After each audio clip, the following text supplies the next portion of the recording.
Rasulullah sebut khairun nas man yanfa'un nas. Sebaik-baik manusia orang yang boleh bawa manfaat pada manusia yang lain. Ni orang yang terbaik. Kerana Allah jadikan umur dia dengan umur-umur yang Allah kurniakan dalam hidup dia tu, semakin dia dekat dengan Allah Subhanahu Wa Taala dengan amalan-amalan. Amalan apa? Ada jemaah yang akan tanya, amalan apa ustaz yang perlu kita nak jaga sangat dengan umur kita? Saya sering kali sebut 3 je amalan yang besar, yang patut kita jaga sangat-sangat. Yang pertama, سنخوض معاركنا معهم وسنمضي جموعا نردعهم ونعيد الحق المغتصب وبكل القوة ندفعهم وبكل القوة ندفعهم بسلاح الحق البتار سنحرر أرض الأحرار ونعيد الطهر إلى القدس من بعد الذل وذا العار من بعد الذل وذا العار سنخوض معاركنا معهم وسنمضي جموعا نردعهم ونعيد الحق المغتصب وبكل القوة ندفعهم وبكل القوة ندفعهم وسنمضي ندك معاقلهم بدبيل دام يقلقهم وسنمحو العار بأيدينا وبكل القوة نردعهم وبكل القوة نردعهم سنخوض معاركنا معهم وسنمضي جموعا نردعهم ونعيد الحق المغتصب وبكل القوة ندفعهم وبكل القوة ندفعهم لن نرضى بجزء محتل لن Assalamualaikum warahmatullahi ta'ala wabarakatuh. Alhamdulillah wassalatu wassalamu ala Rasulillah wa ala alihi wa man walah wa ba'd. Alhamdulillah, kita mengaturkan rasa syukur yang tak terhingga kepada Allah Subhanahu wa taala di atas pertemuan dalam siri-siri kita membicarakan tentang mengenai perjalanan ke alam barzah, dan kita masih lagi di peringkat awal dalam membincangkan tentang umur yang Allah Subhanahu wa taala kurniakan dalam hidup kita ini. Apabila kita diberi oleh Allah Subhanahu wa taala modal perjalanan hidup kita ini, modal yang paling utama yang disebut dengan umur. Lalu kadang-kadang di kalangan kita ini terbayang-bayang di antara kita nak panjang umur ke ataupun kita mengharapkan kematian dalam hidup kita. Pertembungan sebegini sentiasa terjadi dalam pemikiran di kalangan kita. Apakah kita perlu untuk Allah panjangkan umur kita, ataupun kitanya mengharapkan supaya Allah matikan kita di saat-saat mana kita berhadapan dengan berbagai musibah dalam hidup. Malam ini insya-Allah kita akan berbicara tentang tajuk inilah. Tajuk di antara kita nak jaga yang namakan dengan umur kita supaya Allah panjangkan umur. Dalam Islam ni diajar bagaimana pada diri seseorang tersebut. Sama ada nak kita dipanjangkan umur pada diri kita ataupun Allah Subhanahu wa taala panggil kita untuk dipanggil menghadap di hadapan dia, lebih utama dalam kehidupan kita ni. Para penonton dan sahabat-sahabat yang dihormati sekalian, tatkala mana kita sebut tentang umur ini, Rasulullah sallallahu alaihi wasallam cerita tentang kelebihan kitanya dipanjangkan umur itu. Keutamaan panjang umur dalam ketaatan pada Allah lebih utama dalam hidup kita dibandingkan dengan kita panjang umur tiba-tiba melakukan maksiat pada Allah Subhanahu wa taala. Yang ni dalam hidup kita ni, apabila satu ketika di waktu mana kita diuji oleh Allah Subhanahu wa taala, kita dibenarkan dalam syarak supaya kita baca doa tertentu. Insya-Allah kita akan sebut sebentar lagi dalam doa ini. Tapi kali ini saya nak sebut berdasar pada hadis-hadis Rasulullah sallallahu alaihi wasallam dan juga melalui asar-asar dan juga pandangan para alim ulama, disebut bahawa dalam hidup kita ni panjang umur itu menjadi satu keutamaan dalam hidup orang mukmin. Berdasar pada beberapa perkara yang disebut dalam hadis riwayat Imam Ahmad dan juga At-Tirmizi. Daripada Abu Bakrah meriwayatkan bahawa seorang bertanya pada Rasulullah sallallahu alaihi wasallam, "Ya Rasulullah, siapakah orang yang paling baik di atas dunia ini?" Ditanya oleh sahabat, tanya pada Rasulullah sallallahu alaihi wasallam, "Ya Rasulullah, siapa sebenarnya orang yang paling baik di atas dunia ini?" Rasulullah sallallahu alaihi wasallam jawab, "Orang yang panjang umur dia dan baik amalnya."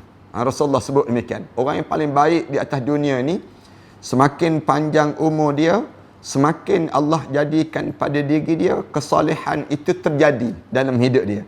Dia semakin nak jaga amalan-amalan. Itu kaedah lah dalam hidup kita orang mukmin ini.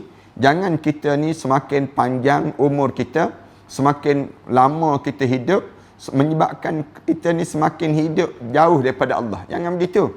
Rasulullah sallallahu alaihi wasallam diajar pada diri kita, biar umur kita ni lagi panjang umur kita, lagi soleh amalan kita, lagi cantik amalan-amalan yang kita kerjakan.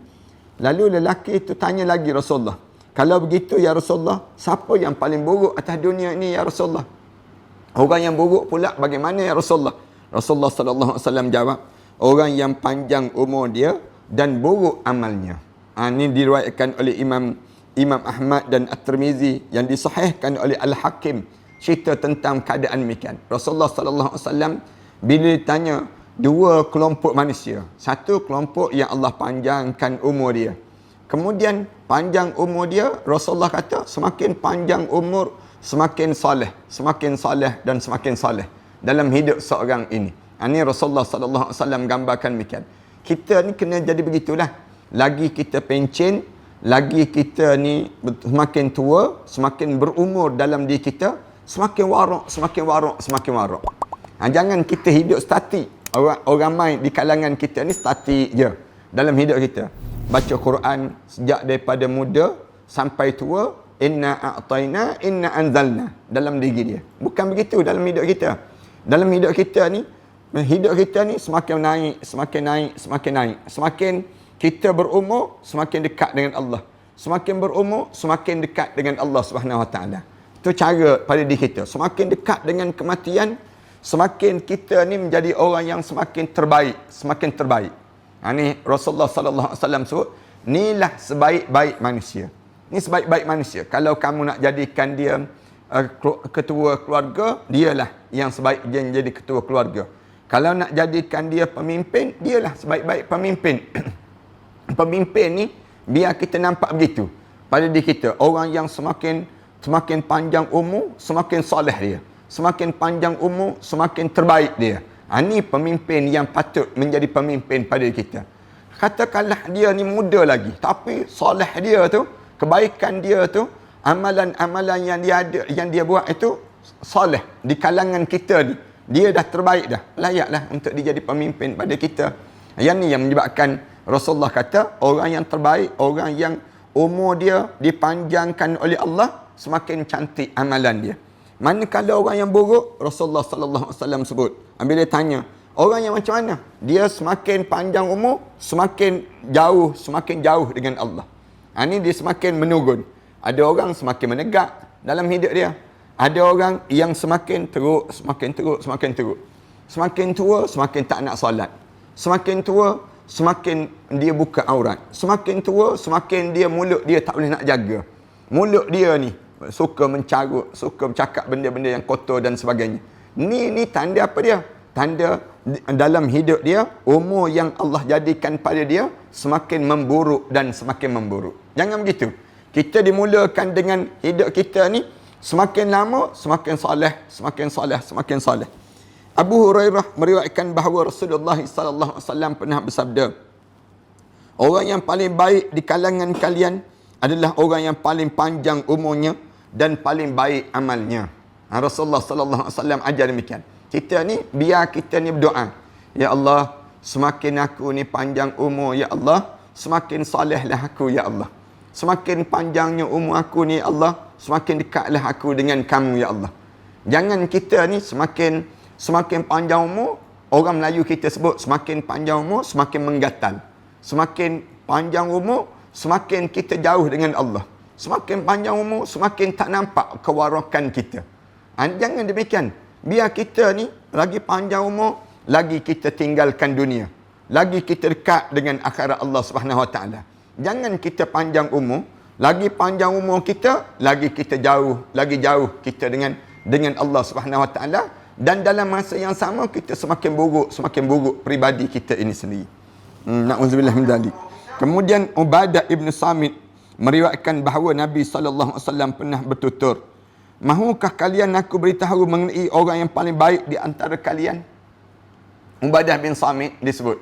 Rasulullah pernah tanya, "Kamu nak tak kalau aku bagi tahu pada kamu orang yang paling terbaik di kalangan kamu? Siapa orang paling terbaik di kalangan kalian?" Lalu sahabat-sahabat sebut, "Tentulah ya Rasulullah, kami nak tahu siapa yang semakin panjang umur, semakin baik di kalangan orang yang paling baik di kalangan kami ni, kami nak tahu ya Rasulullah." Lalu Rasulullah sebut, iaitu orang yang tetap dalam Islamnya dan paling panjang umurnya di antara kalian jika benar-benar dia dalam keadaan lurus dengan agamanya. Rasulullah sallallahu alaihi wasallam sebut demikian. Orang yang tetap dalam Islam, hidup dia istiqamah dengan Islam. Start daripada awal hidup dia dengan Islam, kemudian berterusan dengan Islam panjang umur dia. Kemudian panjang umur dia di antara kalian, kemudian dia benar-benar lurus dalam agama. Maksudnya, bila panjang umur, maka dalam keadaan dia panjang umur tersebut, dia semakin baik dengan agama, semakin dia ni bertambah dan bertambah amalan-amalan salih dalam hidup dia. Dan kita pun nampak orang yang sebegini, lagi dia panjang umur dia, lagilah yang menyebabkan dia ni semakin dekat dengan Allah Subhanahu Wa Taala. Kita boleh nampak amalan-amalan yang mereka kerjakan ini. Auf ibn Malik berkata, saya pernah mendengar Rasulullah sallallahu alaihi wasallam bersabda. Rasulullah pernah sebut, setiap kali mana umur seorang Muslim itu panjang, pasti hal itu baik baginya. Rasulullah sebut demikian. Kalau ditanya, kita bincang tajuk pada malam ini ni, mana baik di antara kita umur panjang ke pendek umur? Kalau kamu Muslim, sebaiknya panjang umur. Kalau kamu tidak Muslim, kamu tidak percaya pada akhirat Allah dan sebagainya, lebih baik kamu pendek umur dibandingkan dengan panjangnya umur dalam keadaan yang taat dan panjangnya umur dalam keadaan buat maksiat pada Allah Subhanahu Wa Taala. Islam diajar, kalau kamu nak panjang umur boleh, dengan syarat apa dia? Semakin kamu panjang umur, semakin kamu soleh. Semakin kamu panjang umur, semakin kamu dekat dengan Allah. Ni tak, semakin panjang umur, semakin kerap kita duduk depan televisyen untuk tengok wrestling dan sebagainya. Semakin panjang umur, lama-lama mata kita ni tak nampak. Bukan tak nampak kerana apa dia? Habis masa kita dengan kerja sia-sia untuk dunia. Biarlah kita ni semakin kita tua, semakin rajin baca Quran. Sampai peringkat saya pernah sebutkan, orang yang dia semakin soleh dalam hidup dia, semakin dia berumur, semakin dia baca Al-Quran Karim, sehingga kan kita nampak tanda kesolehan yang ada pada diri dia. Orang macam ni, panjanglah umur panjang mana pun, kita akan rasa kehilangan dia bila dia dipanggil menghadap di hadapan Allah. Orang soleh, bila dia meninggal dunia, orang dunia ni akan terasa Allah sayunya.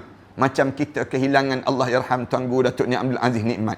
Kita rasa sayu kita, sedih kita. Bila kita kehilangan Allah yarham Tuanku Datuk Dr. Harun Din, misal contohnya, kita rasa. Datuk Ishak Baharum, kita rasa. Kenapa dia kita rasa? Soleh dia. Orang-orang yang soleh ni, kalau dia meninggal dunia, dunia ni akan turut serta sayu dan sedih dengan amalan-amalan yang baik yang dilakukan waktu mana dia hidup dahulu. Tapi jangan sampai peringkat bila kita meninggal dunia, orang sebut, alhamdulillah mati juga dia ni. Lama dah berdoa nak suruh mati, tak mati-mati, lihat pula tu, orang sebut demikian. Ni punca apa dia? Punca kita tidak ada amalan yang soleh. Amalan kita ni, Rasulullah sebut, khairun nas man yanfa'un nas. Sebaik-baik manusia, orang yang boleh bawa manfaat pada manusia yang lain. Ni orang yang terbaik. Kerana Allah jadikan umur dia dengan umur-umur yang Allah kurniakan dalam hidup dia tu, semakin dia dekat dengan Allah Subhanahu Wa Taala dengan amalan-amalan. Amalan apa? Ada jemaah yang akan tanya, amalan apa Ustaz yang perlu kita nak jaga sangat dengan umur kita?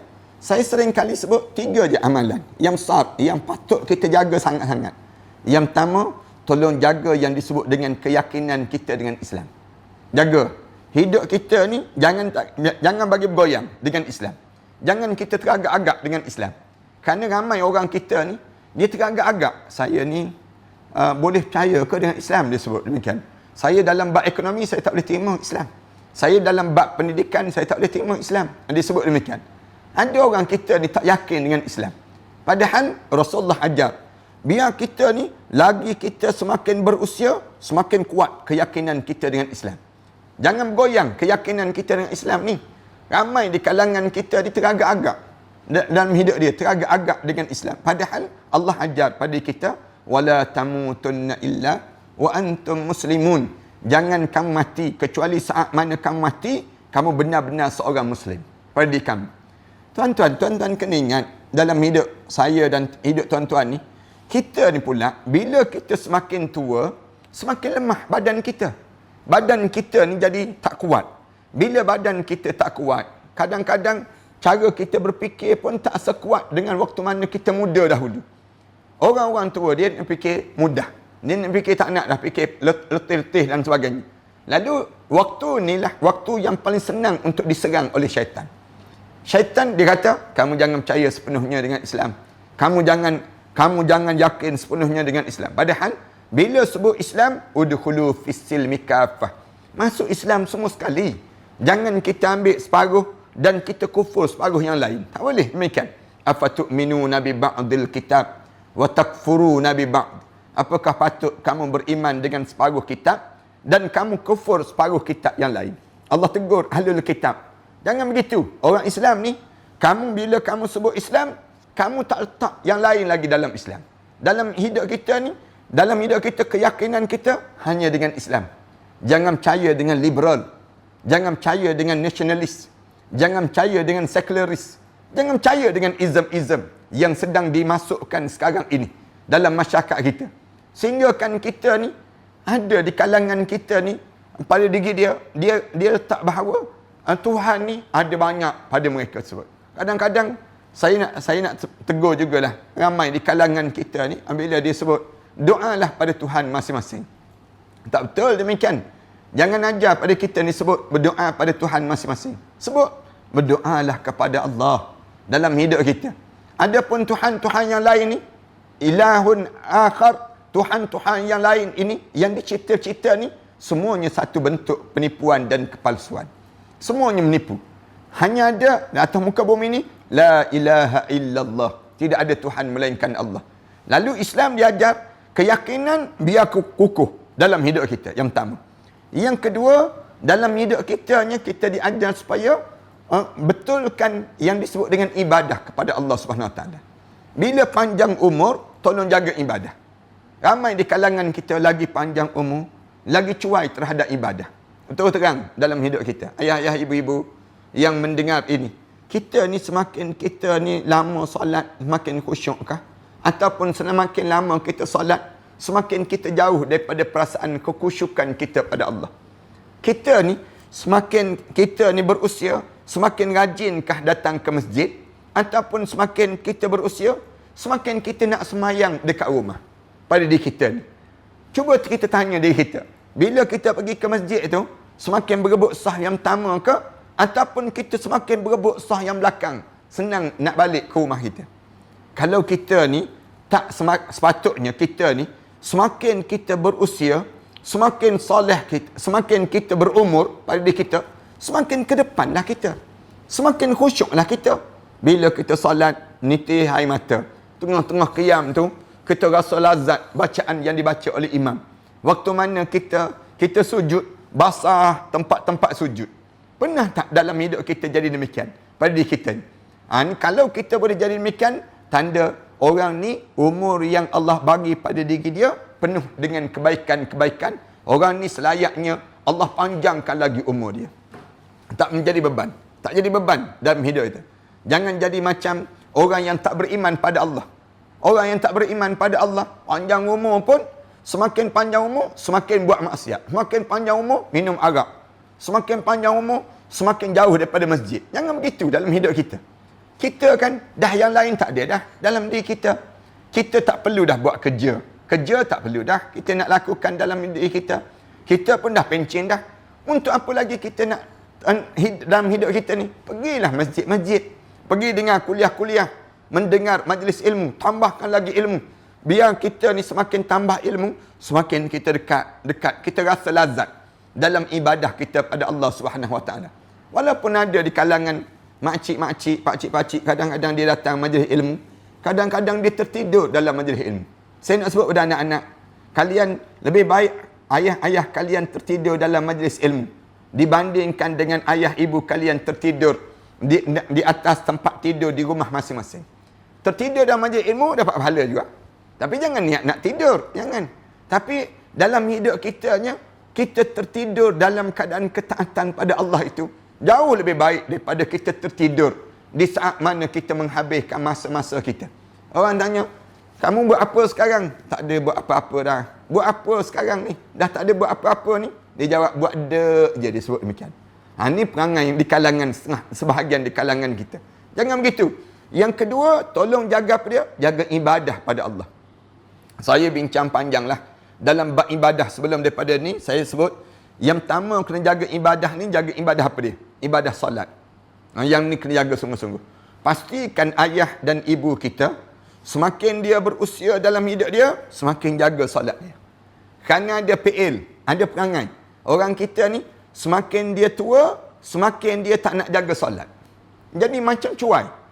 Solat dia jadi tak khusyuk. Yang kedua, dia jadi malas. Malas untuk nak solat. Yang ketiga, pada diri dia tersebut, malas untuk nak berjemaah, malas. Malas untuk nak solat pun malas. Yang ni yang bahaya. Biar kita ni fokus. Anak-anak ni, di kalangan anak-anak ni, tengok mak ayah kita ni. Lagi dia panjang umur dia tu, semakin dia dekat dengan Allah ke, semakin dia jauh dengan Allah. Biar kita ni memastikan dia. Abah, Umi, kita sebut. Ayah, kita sebut pada dia. Pastikan ayah, abi, umi, semua ni, pastikan lagi panjang umur, lagi dekat dengan Allah dalam bab solat. Solat yang pertama. Yang kedua, tolong jaga di kalangan kita ni dalam bab ibadah apa dia? Jaga yang namakan dengan pada diri masing-masing ni, jaga untuk bacaan Al-Quran Karim. Al-Quran. Mak ayah kita ni suruh dia rajin baca dengan Al-Quran. Baca Quran dengan Quran. Dalam rumah tu, jangan kita biarkan berlalu begitu saja dalam hidup kita tanpa membaca Al-Quran. Jangan. Masa-masa sebegini ni, masa semua keluarga kita berada kat rumah dan sebagainya, Quran mesti boleh baca. Saya tengok ramai kawan-kawan yang buat live di kalangan mereka tersebut, buat live ni untuk baca Quran dengan anak-anak. Baca Quran dengan keluarga. Ini bagus dalam hidup kita. Jangan ada seorang pun yang mengikuti rancangan ini tak boleh baca Al-Quran Karim. Saya sentiasa sebut kat situ. Pastikan tuan-tuan, kalau tuan-tuan tak boleh baca Quran, tuan-tuan carilah jalan-jalan untuk membaca Al-Quran. Sebab ramai sangat. Sekarang ni ada apps saya tengok untuk membaca Al-Quran. Saya tengok ada yang disebut dengan apa dia? Dengan belajar cara online. Dengan kita boleh hantar melalui WhatsApp dan sebagainya. Sekarang ada pula dengan teknik-teknik yang lain pula. Kita boleh baca Quran direct. Melalui handphone kita boleh baca dengan guru-guru kita. Dengan satu kelas kita boleh buat. Dengan app yang ada ni. Tuan-tuan bolehlah dalam hidup kita ni untuk tumpang belajar Al-Quran Karim dalam diri kita. Al-Quran yang kedua, mesti jaga. Yang ketiga, saya nak sebutnya apa dia? Di antaranya, tolong alihkan harta benda kita ini yang ada di atas dunia ni ke akhirat Allah sebelum daripada kita ni masuk dalam kubur seorang-seorang. Yang ni banyak kali juga saya sebut ni. Di mana-mana pun. Jangan simpan harta benda untuk dunia. Ayah-ayah kita bila panjang umur, mak kita panjang umur, bagi tahu pada dia terus. Mak ada tanah, ayah ada tanah. Tanah-tanah ni kita settlekan dulu untuk keluarga dan sebagainya. Lepas mana tu baki tu untuk bekalan mak dan juga ayah ke akhirat Allah Subhanahu Wa Taala. Ramai di kalangan kita ni biar. Tahu-tahu mak dia meninggal dunia. Ayah dia meninggal dunia. Masuk dalam kubur di saat mana harta benda tak selesai. Harta benda ni tertinggal di atas dunia. Bila tertinggal, anak-anak orang kelahi berebut. Berebut yang tu, berebut yang ni. Nak bahagian tu, nak bahagian yang depan, bahagian belakang dan sebagainya. Bila berebut ni, mak dan ayah yang masuk dalam kubur ni terseksa kerana apa dia? Kerana tak sempat nak alihkan harta ni ke akhirat Allah Subhanahu Wa Taala. Panjang umur, biar kita ni jaga ibadah. Yang ni saya masukkan. Yang ketiga, panjangnya umur ni, semakin panjang umur, semakin jaga akhlak. Tolong jaga perangai. Perangai di kalangan kita ni. Biar kita cakap semakin orang tengok cara kita bercakap. Tanda-tanda ahli syurga Allah Subhanahu Wa Taala. Dalam hidup kita ni, bila kita bermuamalah dengan orang pun orang tahu. Ni aku sedang bermuamalah dengan ahli syurga ni. Ni jadi demikian. Kerana apa dia? Panjang umur kita tu orang tengok. Oh, solehnya dia. Dengan karangan-karangan kitabnya, dengan amalan-amalan hidupnya, kehidupan dia ni. Ni bila panjang-panjang umur sebegini, orang yang panjang, Allah jadikan panjang umur dia. Panjang sebegini, orang ni perangai akhlak dia pun bagus, kata-kata dia pun lurus. Kemudian tingkah laku dia pun terbaik. Yang ni perlu dikekalkan dalam hidup mereka ni sendiri. Ramai lagi orang-orang alim di kalangan kita ni. Dan kita pun tengok perangai-perangai mereka tersebut. Semakin mereka ni, semakin dalam hidup mereka tersebut panjang umur, semakin soleh dalam kehidupan mereka ini sendiri. Kita buat contoh Tuan Guru Datuk Seri Abdul Hadi Awang lah. Di antara orang yang Allah panjangkan umur dia, Alhamdulillah. Dan kita tumpang ilmu daripada dia banyak. Daripada dia. Karang kitab-kitab yang banyak. Kemudian dalam masa yang sama pula, dia mengajar tak berhenti lagi. Daripada sejak dia muda sampai dia tua ni, tafsir Al-Quran, baca kitab dan sebagainya. Banyak ilmu yang kita boleh tumpang daripada mereka ni. Ramai lagi orang-orang soleh, orang alim, tok-tok guru yang berada di kampung. Yang ni tok guru yang kita nampak dalam masyarakat. Tok guru yang terlibat dengan politik Islam. Yang dia faham bagaimana politik Islam. Ini contoh yang mudah di kalangan kita. Ada juga orang yang Allah panjang umur, semakin panjang umur, orang semakin menyampah dengan dia. Kenapa? Kerana buruknya akhlak. Tak adanya peribadi di kalangan mereka ini menyebabkan mereka jauh daripada kerahmatan Allah Subhanahu Wa Taala. Kemudian Talhah berkata bahawa Nabi sallallahu alaihi wasallam bersabda, tidak ada seorang pun yang lebih baik kedudukan di sisi Allah daripada seorang mukmin yang dipanjangkan umurnya dalam Islam. Dengan panjangnya umur dalam Islam, banyaknya memuji Allah Subhanahu Wa Taala. Semakin panjang umur dia, cakap tentang dunia tak banyak dah pada diri dia. Dia lebih suka dalam hidup dia bila panjang umur dia ni, semakin banyak dia puji Allah. Puji je Allah Subhanahu Wa Taala. Mengagungkan Allah dan mentauhidkan Allah. Mulut dia ni sentiasa sebut Alhamdulillah, Alhamdulillah, Alhamdulillah. Di bibir ni tak berhenti dengan Alhamdulillah. Saya suka sebut demikian. Kalau tuan-tuan ajar pada diri kita, keluarga kita, biar kita ni sentiasa sebut Alhamdulillah. Alhamdulillah manjang. Alhamdulillah sehingga menjadi takjub pada malaikat-malaikat. Menjadi takjub pada para malaikat Allah dengan kalimah Alhamdulillah yang keluar daripada bibir kita. Alhamdulillah ya ala kulli hal. Segala puji bagi Allah di atas segala keadaan. Dan dalam hadis Rasulullah sebut, ajaban li amril mu'min in amrahu lahu khair. Takjub para malaikat Allah dengan orang mukmin. Aku takjub dengan orang mukmin. In amrahu lahu khair. Semua yang berlaku dalam hidup dia ni baik. Elok je manjang. In asabatu darra sabara fakana khairan lah. Kalau dia kena musibah dalam hidup dia, dia sabar. Darra. Dalam hidup dia perkara yang menyusahkan hidup dia, sabara fakana khairan lah. Tu yang terbaik dalam hidup dia. Wa in kana asabatul khaira syakara fakana khairan lah. Orang ni kalau dia beri kebaikan pada diri dia, dia akan syukur. Itu yang terbaik dalam hidup dia. Walaysa zalika illal mu'min. Tak akan berlaku perkara demikian kecuali mesti dia ni orang mukmin. Orang mukmin je dalam hidup demikian. Orang mukmin ni orang yang dia syukur sepanjang masa. Panjang umur dia tu, dia sebut Alhamdulillah. Alhamdulillah. Orang tanya pada dia, Pak Cik, petua apa Pak Cik guna sampai umur sampai sebegini rupa? Dia jawab, Alhamdulillah, Allah yang mengurniakan pada saya nikmat ini. Ada setengah orang, kalau kita tanya dia, petua apa yang biasa guna ni sampai panjang umur ni? Orang tanya pada dia umur dia sebut, saya minum air suam dalam hidup saya. Saya guna dengan apa dia? Dengan aloe vera. Saya guna dengan macam-macam gaya. Saya makan ubat herba ni. Saya macam ni nak memanjangkan umur. Bukan kerana yang demikian. Yang menyebabkan kamu dapat panjang umur ni, siapa yang bagi? Allah yang kurniakan pada seorang. Bila Allah kurniakan pada kita panjang umur, lalu dalam hidup kita ni, kitanya sentiasa memuji Allah, puji Allah. Bukan sekadar puji Allah, mengagungkan Allah. Panjangnya umur sentiasa sebut Allahu Akbar, Allahu Akbar, Allahu Akbar ya ala kulli hal. Segala puji bagi Allah di atas segala keadaan. Kemudian dalam masa yang sama mentauhidkan Allah. Itu yang tiga benda yang saya sebut sebelum daripada. Mengesahkan Allah. Lagi kita semakin dekat nak mati, di antara benda yang kita akan lalui nanti, insya-Allah kita akan sebut. Apa dia? Syaitan yang akan ganggu. Syaitan kata jangan sebut la ilaha illallah. Jangan sebut, jangan kamu balik kepada Allah. Lalu mulut kita ni sebutlah la ilaha illallah. Kita lawan. Tiap-tiap hari ni sentiasa sebut la ilaha illallah Muhammadur Rasulullah. Ulang dan ulang. Tak adalah zikir yang paling afdal atas dunia ni. Dia tanya, zikir apa yang paling afdal untuk kita yang mengingati Allah di atas muka bumi ni? Zikir la ilaha illallah Muhammadur Rasulullah. Ini keutamaan panjangnya umur. Lalu boleh tak pada diri kita ni, beberapa dalil-dalil yang saya sebut ni, dan kita tanya balik, ada tak boleh tak kita mengharapkan kematian? Boleh.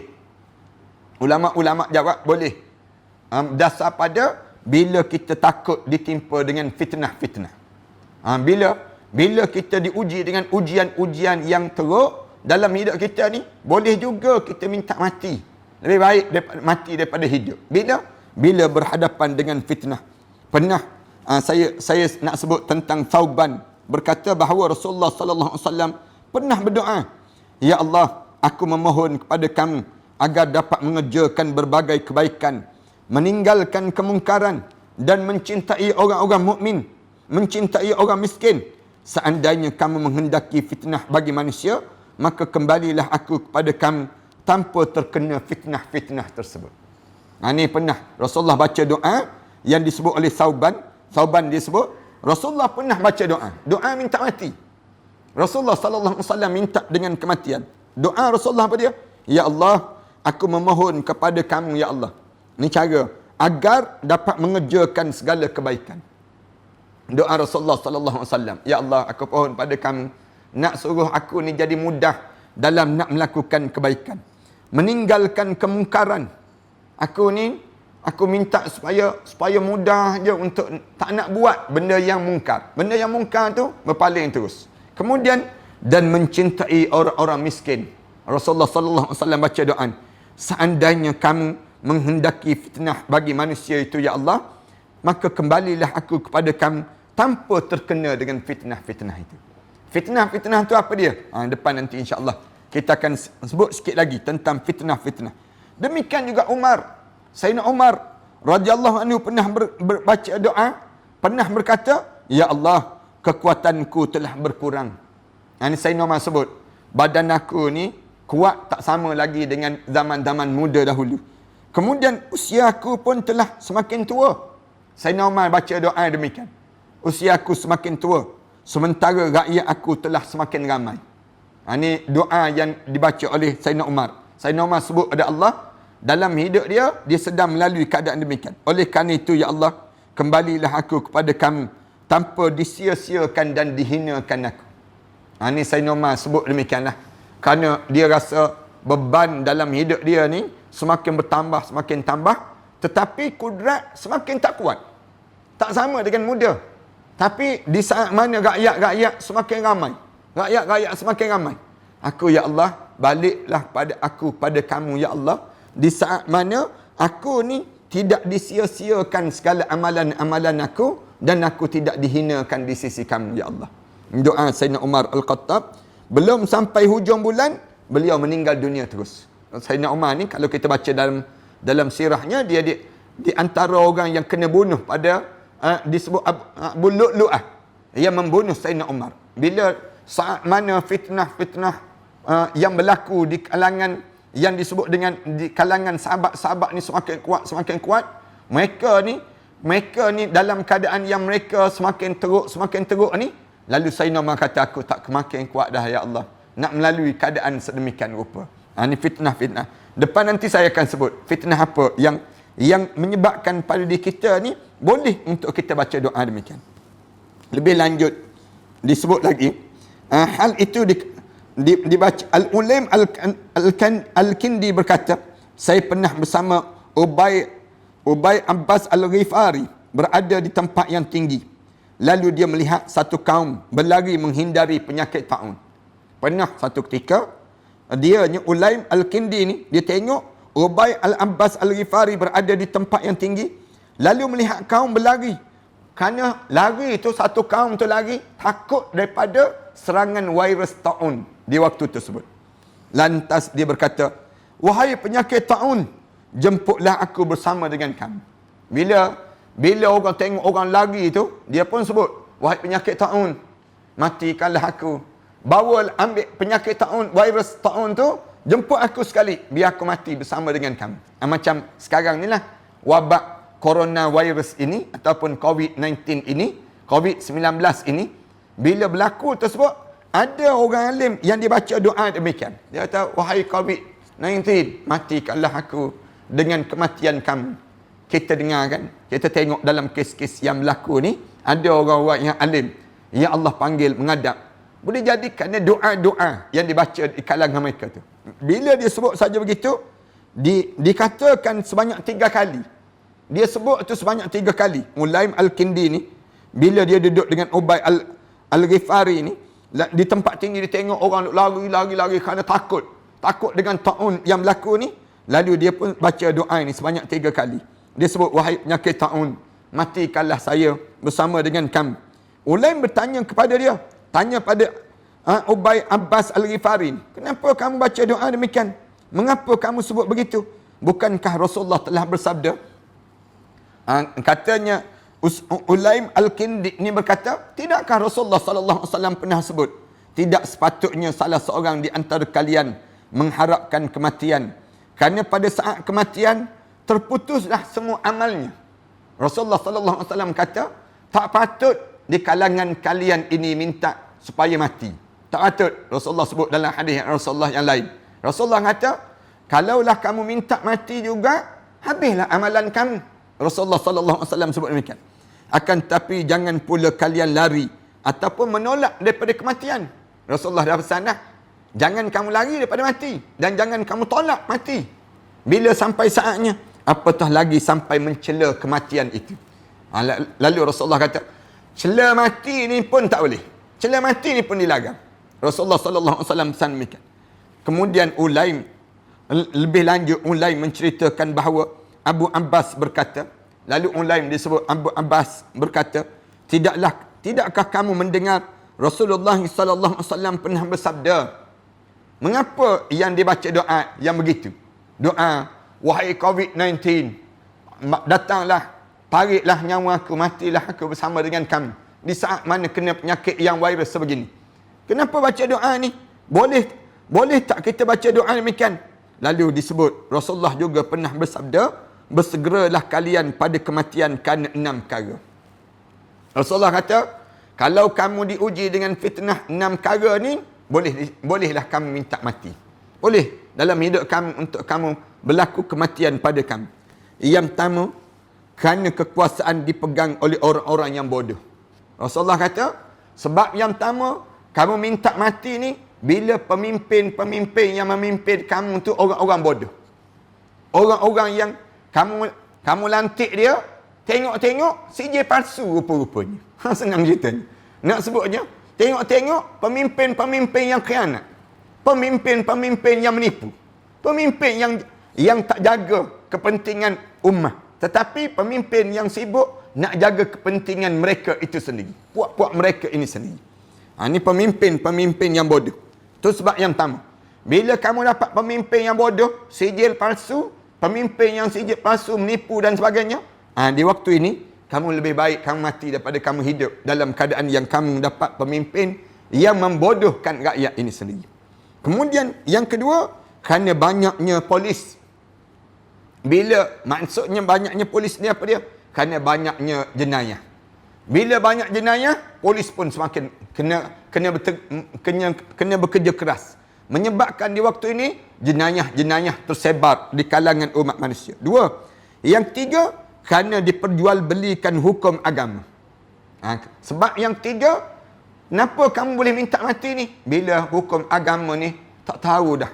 Orang dalam hidup dalam keadaan tak tahu halal haram. Orang tak kenal yang disebut dengan dosa pahala. Sibuk masing-masing fikir tentang nak jaga perut masing-masing. Agama ni, agama dijual beli begitu je. Orang tanya, apa hukum judi? Apa hukum yang disebut dengan arak? Dia pun jawab, judi kalau ada lesen, haram disebut demikian. Ni, nak sebutnya gambaran pada mereka. Hukum agama diperjualbeli pada mereka sebut. Kemudian, yang keempat, kerana diremehkan darah. Bunuh-membunuh terjadi. Pembunuhan. Adik-beradik bunuh sama-sama adik-beradik. Darah ni tak ada nilai lagi dalam hidup di kalangan mereka tersebut.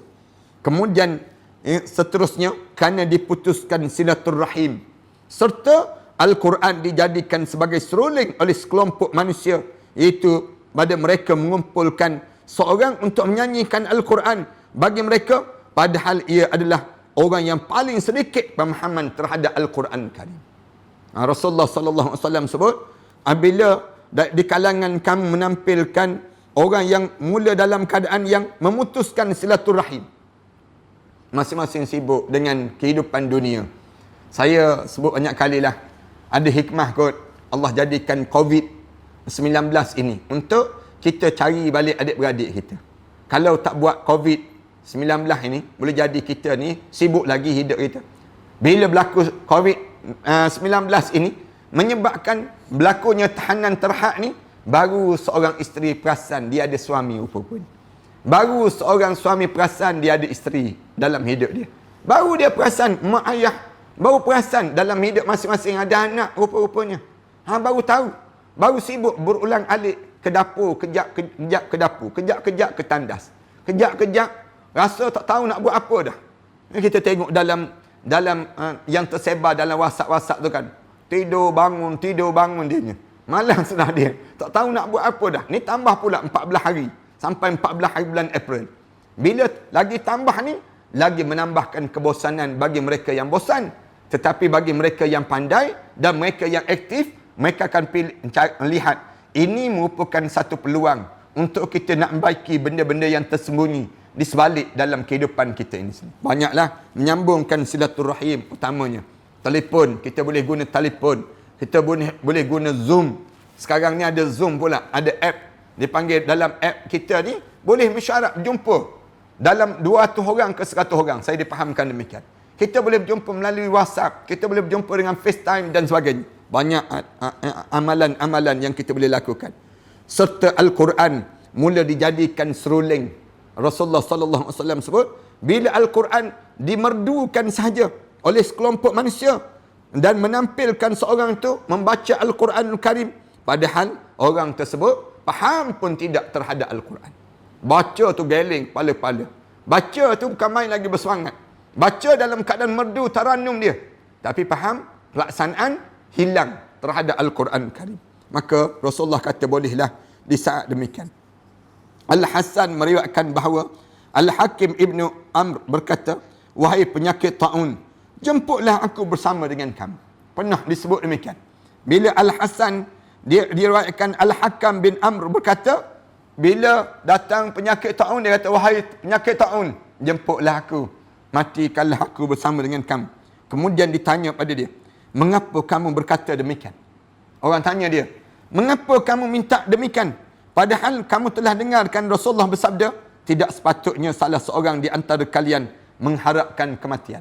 Kan ada kan dalam Rasulullah sallallahu alaihi wasallam sebut, jangan kamu harapkan kematian dalam hidup kamu. Lalu dia jawab, saya pernah mendengar apa yang telah kamu dengar itu, tetapi saya ingin segera mati kerana 6 sebab. Dia sebut, saya pernah dengar Rasulullah pernah sebut demikian. Rasulullah kata tak sepatut kalian mengharapkan kematian. Tapi Rasulullah kata dibenarkan apabila 6 sebab. Yang pertama diperjualbeli terhadap hukum ini.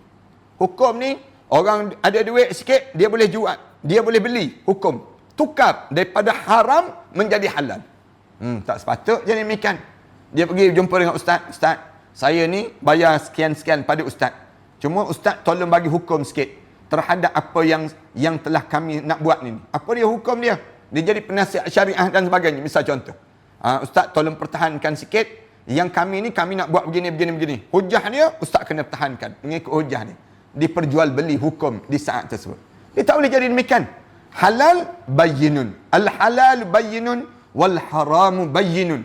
Yang halal tu jelas, yang haram tu jelas. Wa bainahuma umurun mushtabihat. Di antara yang halal dan haram tu ada yang syubhah dalam hidup kita. Tak boleh kita jual beli hukum tersebut, tak boleh demikian. Yang keduanya, kerana ramainya polis, kerana jenayah semakin banyak, pemerintahan yang dipegang oleh anak beranak. Rasulullah kata bila pemerintahan tu anak beranak dia, bapa Perdana Menteri, kemudian anak dia timbalan Perdana Menteri, menteri-menteri dia, anak-anak saudara dia, sepupu-sepupu dia, yang menyebabkan anak beranak je di kalangan mereka tersebut kitaran. Bila pemerintahan di kalangan anak beranak ditumpahkan darah, berlakunya pertumpahan darah, saling bunuh-membunuh, diputuskannya silaturrahim. Bila orang Islam tak rasa lagi persaudaraan Islam di kalangan orang Islam ni, serta ada golongan yang pada akhir zaman mendorong para pembaca Al-Quran untuk menjadikan Al-Quran sebagai seruling-seruling saja. Ini di antara sebab-sebab. Dalam hadis Rasulullah sallallahu alaihi wasallam cerita perkara demikian, nak gambarkan pada kita, bila kita boleh mengharapkan fitnah kerana mengharapkan kematian kerana 6 sebab tersebut, mudah-mudahan Allah selamatkan pada kita daripada keadaan yang berlaku ini sendiri. Ini disebut Ibnu Abi Ad-Dunya Al-Khatib dan Ibnu Asakir menceritakan bahawa Abu Bakrah Asy-Sya'bi radhiyallahu anhu mengatakan, demi Allah, tidak ada nyawa yang keluar yang lebih aku sukai daripada nyawa aku ini. Tidak juga nyawa lalat yang sedang terbang ini. Pernah disebut demikian. Bila disebut sahabat tabi'in dia kata, aku ni tak adalah nyawa yang lebih paling aku suka saat ini kecuali nyawa aku sendiri keluar daripada jasad aku. Orang ramai pun hairan, lalu bertanya pada dia, tanya pada Ibnu Asakir yang cerita tentang Abu Bakr Asy-Sya'bi radhiyallahu anhu ini. Orang ramai tanya pada dia, kenapa? Dia jawab, aku takut menjumpai satu zaman yang pada masa itu aku tidak mampu untuk menegakkan amar ma'ruf dan nahi munkar. Dia kata, aku takut bila Allah panjang umur aku hidup satu zaman yang tak boleh tegakkan amar ma'ruf nahi munkar. Bila amar ma'ruf nahi munkar ini tak boleh tertegak, lalu apa yang terbaik pada hari tersebut? Dalam hidup kita ni, apa yang terbaik dalam diri kita ni? Lalu Abu Hurairah berkata bahawa ada seorang yang berjalan melintasi dirinya. Lalu dia pun tanya, kamu nak ke mana? Dia jawab, ke pasar. Lebih lanjut Abu Hurairah mengatakan, seandainya kamu dapat membeli aku akan kematian, sebelum pulang tolong belikan aku kematian. Abu Hurairah sebut demikian. Kenapa? Kerana di antara sebab lagi naknya mati ni bila amar ma'ruf tak boleh terjadi, nahi munkar tak boleh terjadi dalam diri kita, mati lebih baik daripada kita hidup. Nak suruh orang buat baik pun tak boleh, semua dilarang. Nak buat baik pun orang larang, orang tegah, orang bunuh kita dan sebagainya. Ataupun kita cegah kemungkaran pun orang kata yang mungkar tu ma'ruf, yang mungkar tu jadi baik, maka mati lebih baik daripada kita hidup di saat yang sedemikian rupa. Ini disebut dalam kitab. Mudah-mudahan Allah jadikan pertemuan kita pada malam yang baik ini pertemuan yang penuh dengan kebaikan, dan para hadirin sekalian boleh faham terhadap konsep di antara hidup yang panjang umur dan kemudian dalam keadaan yang kitanya hidup dalam keadaan yang suasana fitnah terjadi, kematian lebih baik daripada kehidupan yang membawa kepada kedurhakaan kepada Allah Subhanahu wa taala. Terima kasih di atas kesempatan pada malam yang baik ini. Saya cerita sikit dalam siri yang ketiga kita dalam membicarakan tentang siri-siri keperjalanan ke barzah, insya-Allah. Mudah-mudahan Allah jadikan pertemuan kita ini pertemuan yang diberkati dan dirahmati di sisi Allah, dan Allah masukkan kita di kalangan hamba Allah yang saleh. Tuan-tuan, saya suka nak sebut tentang mengenai satu kitab ni. Saya akan terangkan pada minggu akan datang, minggu yang akan datang, tentang kitab ini, persiapan menjelang kematian. Bila dekat-dekat nak mati itu, amalan apa yang kita kena buat? Dekat-dekat kita nak menghadap di hadapan Allah. Minggu depan, tuan-tuan, saya berharap tuan-tuan dapat memiliki kitab ini. Tuan-tuan boleh terus ke talian 019 577-6306. 577-6306. Tuan-tuan terus ke talian ini untuk dapatkan kitab inilah. InsyaAllah dia akan post. Dan bila semua sahabat-sahabat dah ada kitab ni, kita akan huraikan satu demi satu insyaAllah. Satu malam je saya akan terangkan dalam kitab ini. InsyaAllah kita akan cerita tentang bila dekat nak mati betul-betul. Sama ada kita nak mati ke, ataupun keluarga kita nak mati, ayah kita nak meninggal dunia. Amalan apa kena buat? Saya cadangkan orang yang berada dalam tempat-tempat yang hampir-hampir dengan kematian, kalian bacalah kitab ini. Ikut je susunan ini. Ada yang tanya nak buat apa dalam hospital. Bila kita tak tahu, kan saya dengar cerita tentang keluarga-keluarga COVID-19 ini. Kadang-kadang bila hantar mak ayah tu ke hospital, hantar untuk meninggal dunia. Dia panggil. Hantar begitu dah. Hantar yang terakhir dalam hidup. Tak jumpa. Nak tengok jenazah pun tak boleh dah. Lepas pada meninggal dunia ini sendiri. Sebelum meninggal dunia ni, saya cadangkan di kalangan kita ni, pakak-pakak memiliki kitab ini pada talian 019-577-6306. Kalian cepat-cepat ke talian tersebut lah, insyaAllah. Kemudian saya suka juga nak sebut bahawa kita sedang mengumpulkan barangan dapur ini. Tuan-tuan, kita nak dapatkan barangan dapur ini untuk kita sedang agih-agihkan. Hari ini kita telah agihkan dekat dengan 150 kit di kalangan orang-orang yang terhad perjalanan mereka. Ada di kalangan kita ni orang yang susah-susah dan sebagainya. Saya mengambil peluang dan kesempatan yang terhad ini untuk kita nak agih-agihkan. Saya agihkan di Shah Alam, kemudian saya agihkan di Kelantan, saya agihkan juga di Kuala Terengganu, saya agihkan juga di Kedah. InsyaAllah 2-3 tempat ini kita sedang agih-agihkan kit ini. Dan insyaAllah kalau kita ada tempat-tempat yang ada lebih lagi, kita akan agih-agihkan lagi. Dengan cara kita dapatkan daripada di kalangan masyarakat kita ni, kita dapatkan ramai-ramai. Bila kita dapatkan keadaan barang ini sendiri, insyaAllah suasana yang kita dapat ini, bila kita dapat saja barang-barang, duit-duit, tuan-tuan boleh terus back in-kan saja ke talian 013-617-1941. 1941. Tuan-tuan back in-kan pada akaun Matan. Matan Center ni kat bawah tersebut. Dalam tempat ni tuan-tuan boleh nampak tempat ni, ataupun di live tu ada Matan Center tu, Impak Pembangunan Ma'had Tahfiz An-Nabawi. Matan Center tersebut. Tuan-tuan ambil nombor akaun itu, tuan-tuan online kan, dan insya-Allah kita setakat ni kita telah hantar dana-dana ini, dan sumbangan-sumbangan ini kita sedang gerakkan. 14 hari lagi tempoh yang ditambahkan ini menjadi kesukaran dan kesusahan. Tak mudah berani sekian. Di kalangan masyarakat kita ramai yang susah-susah. Di samping tersebut, saya juga telah minta supaya dapur Tokku untuk bungkuskan nasi-nasi di sekitar frontliner kita ni. Kita bagi nasi bungkus. Kalau tuan-tuan rasa RM50 itu besar sangat, tuan-tuan boleh bank in-kan dalam RM7 saja. RM7 untuk satu bungkus nasi ini sendiri. Bila tuan-tuan masukkan dalam RM7 dalam akaun Matan Center ni juga, saya harap tuan-tuan SMS maklumat 013-906-1204. Ni talian ini, tuan-tuan terus ke talian ini, maklumkan pada dia saya telah bank in-kan sejumlah demikian. Mudah-mudahan Allah Subhanahu Wa Taala akan menambahkan lagi rezeki kita, dan Allah menyediakan makanan-makanan pada kita waktu mana kita dalam kubur dan di akhirat, bangun di padang mahsyar nanti, bertambah lagi rezeki-rezeki kita ni sendiri. Di samping saya suka nak sebut juga bahawa produk yang sedang kami keluarkan ini, produk yang disebut dengan susu kambing dan juga kurma ajwa.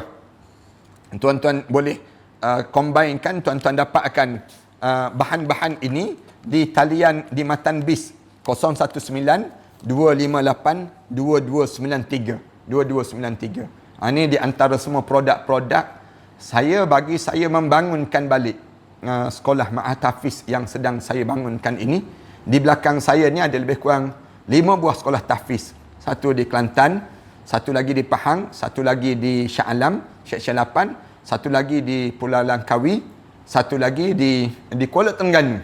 Dan kita bantu juga satu Ma'had Tahfiz di selatan Thailand. Dan insya-Allah saya akan maklumkan dari masa ke semasa nanti insya-Allah. Walaupun sekalipun saya nak ucap terima kasih banyak-banyak pada sahabat-sahabat yang telah memberi bantuan dan sumbangan. Ada sahabat-sahabat yang macam-macam gaya lah, mulut-mulut manusia ni, yang suka pun ada, yang tak suka pun ada, yang sibuk dengan dalam keadaan mengeji dan mencaci dan sebagainya. Kita tak layan. Saya kesian saja pada mereka-mereka yang mengeji dan mencaci tersebut, tetapi saya doakan mudah-mudahan Allah buka hati-hati di kalangan kita ini sendiri. Ada soalan yang ditanya ni, di YouTube ni kita digalakkan, Kunina tanya, kita digalakkan sentiasa berzikir dan berselawat setiap masa. Tanyaan saya, boleh dikira biji tasbih apabila berzikir dalam hati sambil bekerja ataupun berjalan? Terima kasih Ustaz. Sama ada kita nak kira ataupun kita tak nak kira, terpulang. Kalau nak kira, itu pun disebut dalam hadis Rasulullah. Yang tak terkira pun disebut juga dalam hadis Rasulullah sallallahu alaihi wasallam. Rasulullah sallallahu alaihi wasallam ajar dua-dua. Kita nak kira pun tak apa, kalau kita tak nak kira pun tak apa. Misalnya contoh yang dikira, kalimah subhanallah walhamdulillah wala ilaha illallah wallahu akbar. Subhanallah 33 kali, alhamdulillah 33 kali, Allahu akbar 33 kali. Misal contoh Rasulullah sallallahu alaihi wasallam sebut demikian. Tu kira. Rasulullah kira. Ada kalimah yang Rasulullah sallallahu alaihi wasallam sebut, tak payah kira pun tak apa. Baca aja zikir dan zikir pada kita ni sepanjang masa di kita. Kemudian ada lagi soalan, Ustaz, apakah hukum tidak memandikan jenazah COVID-19 ini? Hukum dia adalah harus dan wajib di saat ini. Harus dan wajib di saat yang sebegini. Kerana apa dia? Kerana kalau kita mandikan jenazah tadi yang ditanya oleh Afiq Firdaus, dia akan menyebabkan virus itu berjangkit pada orang lain pula. Menjangkit pada mandi jenazah. Jadi lalu keadaan ini mudarat, membawa mudarat. Maka ulama-ulama telah mengeluarkan fatwa bahawa jenazah ini bolehlah diurus dengan urusan yang paling mudah dan paling baik. Mudah-mudahan bila kita urus macam ni, jenazah-jenazah ini dianggap mati syahid, yang disebut dengan jenazah syahid akhirat Allah Subhanahu wa taala. Kemudian Muhammad Nizul Hisham Muhammad Zawawi tanya, bagaimana cara untuk menegur ayah dan ibu untuk mereka yang lebih kuat beribadah di kala usia emasnya? Mohon petua daripada Ustaz. Biasanya saya sebut tegur mak ayah kita ni, yang pertama guna bahasa yang lemah lembut. Kita sebut pada mak kita, ayah kita, mak, ayah, sebenarnya masa kita ni semakin hampir dengan menghadap depan Allah. Lalu apabila kita meninggal dunia nanti, mak, ayah, kita bawa amalan je, kita tak bawa yang lain. Kita sebut demikian. Sebut dan ingatkan pada dia. Saya tengok ramai dah orang meninggal dunia, harta benda dia tak guna, pangkat dia tak guna, tapi yang diguna ialah amalan untuk menghadap depan Allah. Mak, abah, sembahyang kita kena jaga, kita sebut. Kemudian bukan kena jaga, kena tambah. Biar kita semakin banyak. Mak sama juga pada diri kita. Kita sebut pada mak kita dengan cara yang lemah lembut. Satu, yang pertama. Yang kedua, kita buat sendiri. Malam-malam kita bangun tahajud. Bangun, kejut anak-anak kita, bangun tahajud.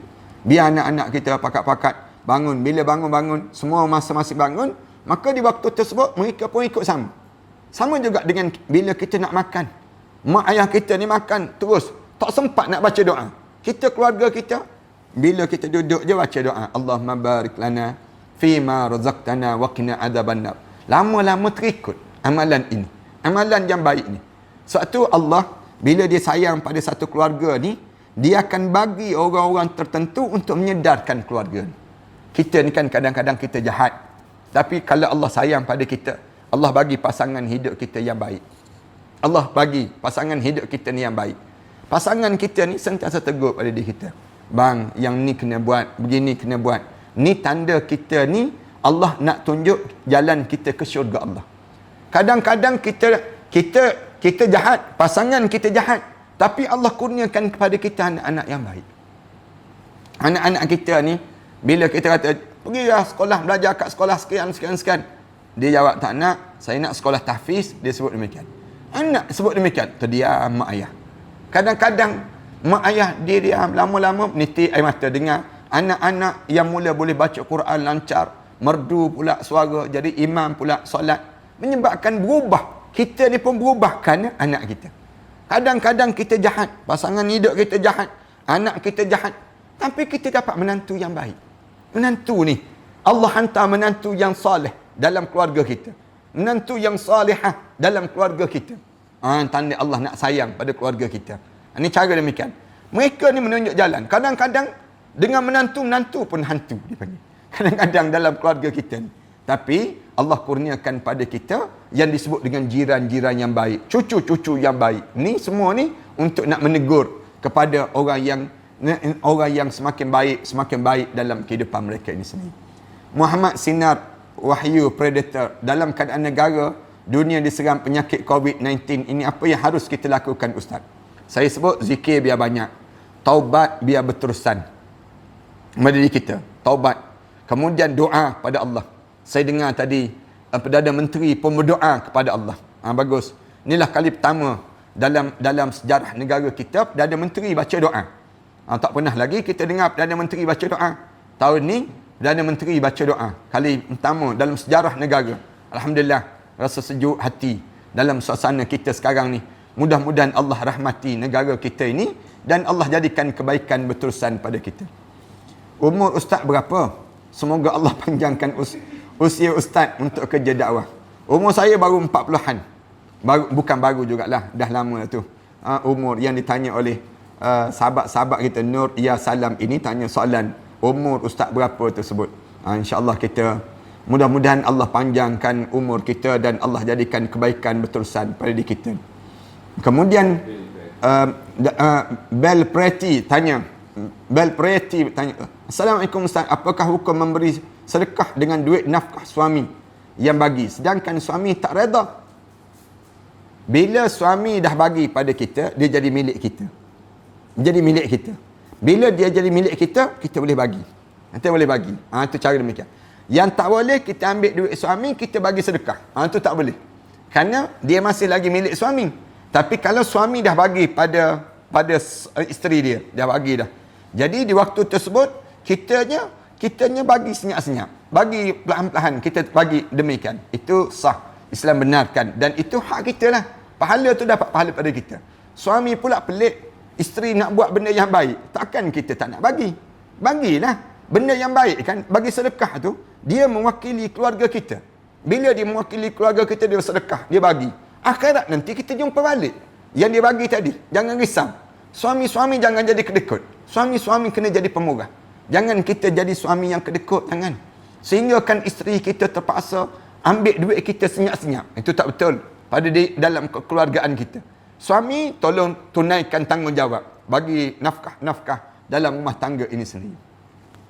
Jefferson Empaling tanya, salam Ustaz, saya mu'allaf, alhamdulillah, di kalangan kita. Selamat datang ke dalam keluarga Islam yang baik ini. Dengan keadaan kita sebegini, bagaimana saya nak mendoakan ibu bapa kandung saya supaya mereka dapat hidayah memeluk Islam? Ada mengatakan tak boleh didoakan keluarga yang belum Islam. Boleh? Tak betul. Yang kata tak boleh tu dia je seorang tak boleh. Kita boleh doa kepada, dan Rasulullah sallallahu alaihi wasallam pun diajar oleh Allah baca doa, Allah mahdi qaumi fa innahum la ya'lamun. Ya Allah, tolong bagi hidayah pada kaumku, sesungguhnya mereka tak mengetahui ya Allah. Maka doa kita pada mak kita, ayah kita pun kita doa yang dengan syarat mereka masih lagi hidup. Baca doa, ya Allah, selamatkanlah ayah saya ya Allah.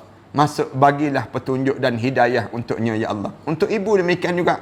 Lalu kita diajar supaya kitanya bagi dan kita bagi. Doa-doa kita ni sentiasa berterusan. Kemudian tunjuk akhlak yang baik. InsyaAllah Allah buka hati-hati yang lembut itu untuk bersama dengan Islam. Kemudian, Ustaz, apa hukum sedekah dulu baru bayar hutang? Saya jawab, kalau kita jamin diri kita boleh bayar hutang, bolehlah kita bersedekah dahulu. Tapi kalau kita tak ada jaminan untuk kita nak bayar hutang, maka sedekah ini mesti didahului membayar hutang daripada kitanya bersedekah. Di kalangan kita. Ustaz, macam mana nak istiqamah tinggalkan maksiat? Dekat dengan orang soleh. Jangan jauh daripada orang soleh. Dekat dengan orang soleh ni untuk menjadikan kita istiqamah dalam diri kita. Kemudian dalam masa yang sama baca doa. ya muqallibal qulub, tsabbit qalbi ala dinika wa ala ta'atika, subhanaka inni kuntu minaz zalimin. Baca doa, ya Allah tolong tetapkanlah hati aku ya Allah. Ya muqallibal qulub, wahai Tuhan yang balik-balikkan hati. Tsabbit qalbi, tolong tetapkanlah hati aku ala dinika, di atas agama kamu, wa ala ta'atika, dalam mentaati kamu. Subhanaka inni kuntu minaz zalimin.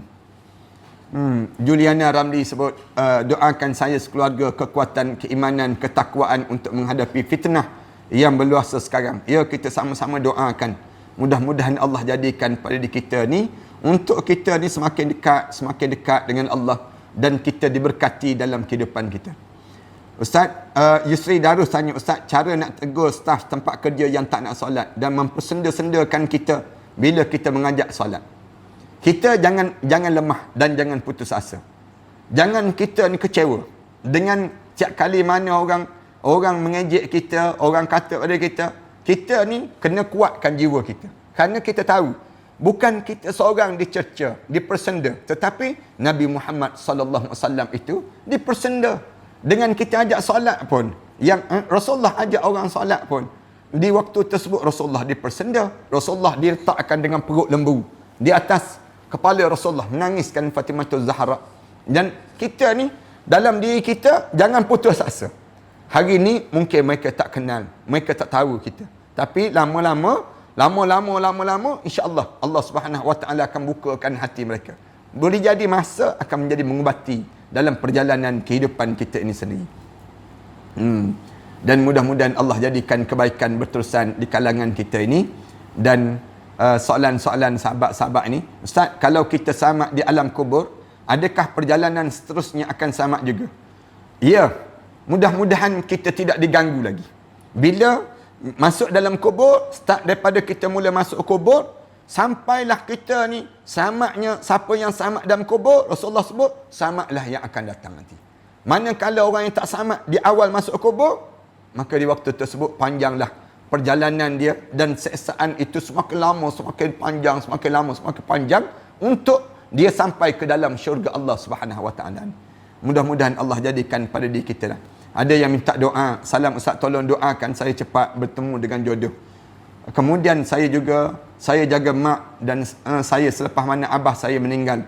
Moga doanya Allah berkati pada kita insya-Allah. Mudah-mudahan Allah ketemukan jodoh yang baik pada mereka yang belum bertemu dengan jodoh ini, dan kita harap supaya Allah jadikan kebaikan ini bertambah di kalangan kita, dan Allah jauhkan kita daripada yang namakan dengan daripada kita hidup dalam keadaan yang bersendirian dan dengan maksiat-maksiat yang terjadi di kalangan kita ini sendiri, insya-Allah.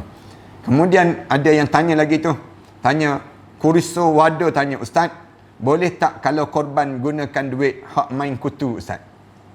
Main kutu boleh.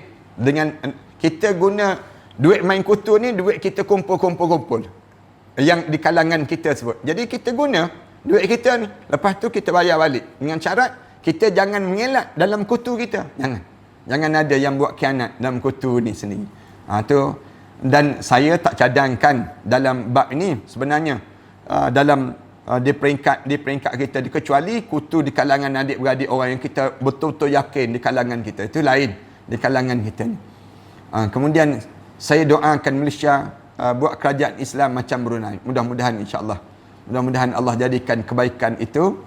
Dan Assalamualaikum Ustaz, boleh tak saya beri duit pencarian saya pada anak-anak, sedangkan duit itu dari orang yang saya tak tahu orangnya?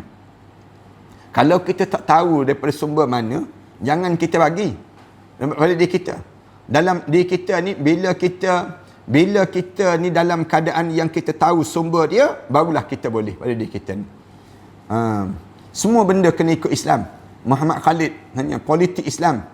Diamlah RBA. Saya nak sebut. Memang hidup kita ni semua dengan Islam. Termasuk politik. Politik ada politik Islam. Jangan ada di kalangan kita sebut, saya tak nak terlibat dengan politik, Ustaz. Bila kita tak terlibat dengan politik, orang politikkan kita. Cerdik tak cerdik kita. Dalam hidup kita, kena ada politik Islam. Rasulullah diajar macam mana politik Islam. Diajar cara demikian. Bila kita terlibat dengan politik, kita ikut politik yang diajar oleh Rasulullah sallallahu alaihi wasallam. Masalah di kalangan kita ni, Orang kita dia tak belajar politik Islam. Dia belajar politik Machiavelli. Dia belajar politik sekular. Yang menyebabkan akhirnya berlakulah yang disebut dengan cacian, makian, kejian ini. Tapi kalau kita ikut politik Islam, insya-Allah selamat. Dunia ni diurus dengan pengurusan Islam, disusun dengan pengurusan Islam. Maka dia waktu ini selamatlah pada diri kita. Sayang orang kita ni bila tak faham politik, tiba-tiba dia hentam alim ulama. Dia tak reti. Dia caci maki Tok Guru Haji Adi. Di antara orang yang faham politik Islam. Dia belajar dalam siasah syariah. Politik dia politik Islam. Dia belajar. Di peringkat ilmu dia, tak ada orang politik di Malaysia kita ni yang belajar politik Islam kecuali Tok Guru Datuk Seri Abdul Hadi Awang dan juga beberapa orang lain yang ada ni sendiri. Politik Islam ni yang Allah bagi pada kelebihan pada orang-orang yang alim sebegini, dia boleh nampak benda apa yang nak berlaku. Benda apa yang akan berlaku pada mereka sebut. Yang ni yang disebut ittaqu firasatul mu'minin. Bertakwa kamu dengan firasat orang mukmin. Rasulullah ajar demikian. Maknanya dalam hidup kita ni jangan ada di kalangan kita tak terlibat dengan politik. Tuan-tuan dekat nak meninggal dunia nanti, tuan-tuan, politik ni bila roh sampai di halqum ni, syaitan menyamar menjadi arwah ayah. Menyamar menjadi arwah ibu kita. Waktu mana menyamar tersebut, ramai mana orang kita ni terkeluar daripada Islam yang dalam keadaan masing-masing kerana tak kukuh politik mereka dengan politik Islam itu sendiri. InsyaAllah kita sampai masa nanti kita akan bercerita dalam bab yang demikian insyaAllah. Kemudian dalam Facebook lagi, Ustaz, sistem syura itu apa? Syura maksudnya mesyuarat cara Islam. Duduk ramai-ramai orang-orang alim yang faqih, orang dia ada syarat-syarat ahli syura. Orang yang dia panggil syura ni dalam bahasa Arab, mesyuarat dalam bahasa Melayu. Lalu mesyuarat cara syura ni diajar dalam Islam macam mana? Orang yang alim, orang faqih, orang yang saleh, orang ni selayaknya untuk berada dalam ahli majlis syura, dia panggil demikian. Ahli majlis syura ni ahli majlis mesyuarat lah di kalangan kita. InsyaAllah. Salam Ustaz, bolehkah saya bersedekah tetapi pahala saya membayar hutang orang yang rompak dan samun saya ketika mana dahulu? Macam mana pula tu dipanggil? Siapa yang samun siapa ni? Bila saya membayar hutang orang yang saya rompak, oh dia pernah jadi perompak dan saya samun ketika dahulu. Tak boleh demikian. Yang rompak dan samun tu kita kena bayarlah. Kita kena bayar sendiri. Kita kena bayar jumpa balik dengan yang kita rompak. Yang kita pernah samun mereka tu, kita jumpa balik. Katakanlah kata Ustaz, saya tak jumpa dah orang macam tu. Saya tak tahu kat mana. Hari-hari kita ni derma niat pada orang yang kita samun. Orang yang kita pernah rompak dahulu. Amalan-amalan kita ni, kita baca, Ya Allah, tolong ampunkanlah dosa kita. Dengan amalan-amalan ni, amalan yang baik kita ni, innal hasanatu yuzhibnas sayyi'at. Benda yang baik yang kamu buat menghabiskan benda yang buruk yang berlaku dalam hidup kamu sebelum daripada ini. Jadi saya harap supaya sahabat-sahabat Samsul Haslina ini mudah-mudahan Allah jadikan pada kalian orang yang dibukakan hati dan Allah jadikan kebaikan yang tambah sehingga akan terhapus dosa-dosa yang sebelum daripada ini, insya-Allah. Terima kasih sekali lagi tuan-tuan pada malam yang baik ini. Mudah-mudahan Allah jadikan pertemuan kita ni pertemuan yang diberkati dan dirahmati di sisi Allah. Mari kita sama-sama baca doa. Mudah-mudahan doa kita ni mengangkat bala-bala yang sedang melanda di kalangan kita pada saat ini. A'udzubillahi minasyaitonirrajim. Bismillahirrahmanirrahim. Alhamdulillahirabbil alamin. Wassalatu wassalamu ala asyrafil anbiya'i wal mursalin wa ala alihi wa sahbihi ajma'in. Allahumma shrah lana sudurana wa hassin akhlaqana wa yassir lana umurana.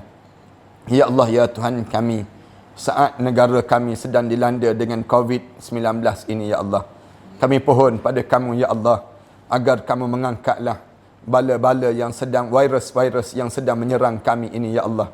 Kamu ringankanlah bebanan masyarakat kami ini, Ya Allah. Kamu tambahkanlah rezeki bagi mereka yang banyak menyumbang sumbangan-sumbangan yang baik itu, Ya Allah. Ya Allah, ya Tuhan kami, berilah peluang untuk kami berramadan dengan keadaan kembali sebagaimana biasa, Ya Allah.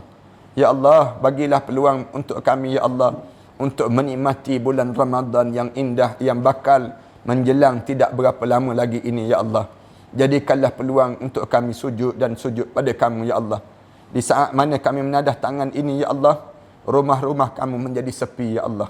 Bacaan ayat Al-Quranul Karim itu tiada lagi kedengaran daripada rumah-rumah kamu, Ya Allah.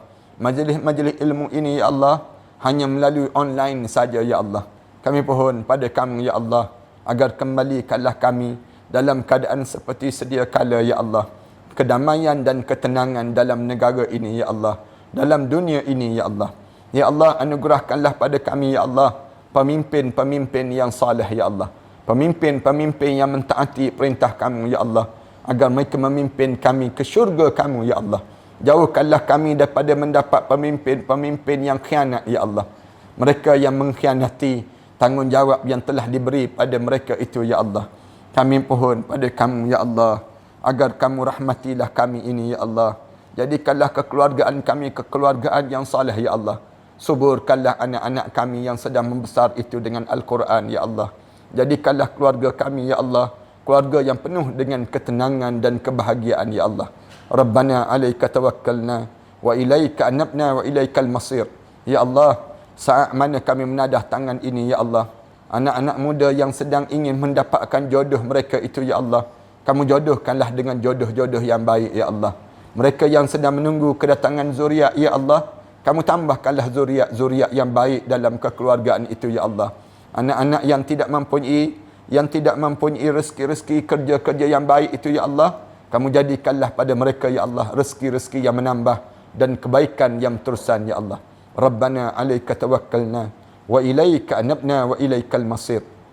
Rabbana atina fid dunya hasanah wa fil akhirati hasanah wa qina adzaban nar. Sallallahu ala Muhammad wa ala alihi wa sahbihi wa sallam. Walhamdulillahi rabbil alamin.